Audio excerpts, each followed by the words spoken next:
વર્તમાન ટેકનોલોજીની અસરના કારણે ક્યાંક ને ક્યાંક સમાજમાં જેની ક્રેડિટ નથી, કોઈ ધંધો રોજગાર નથી કરતા, સમાજમાં એને દીકરી નથી આપતી, કોઈ આવા ક્રિમિનલ લોકો જે છે એ કોઈ પણ ભોગે દીકરીઓને પ્રેમ પ્રકરણમાં ફસાવીને ખોટી રીતે લવ મેરેજ કરતા હોય છે.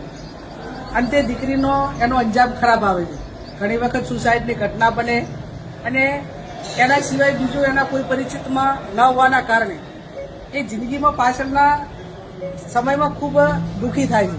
અને એટલા માટે તમામ સમાજોનો એક અવાજ હતો કે લવ મેરેજના કાયદામાં સુધારો લાવે, કમસે કમ માતા પિતાની સંમતિ એની અંદર જરૂરી છે, લગ્નની નોંધણી ગામમાં થાય અને સાક્ષી તરીકે પણ એ જ ગામના લોકોને સાક્ષી તરીકે એની અંદર લેવામાં આવે.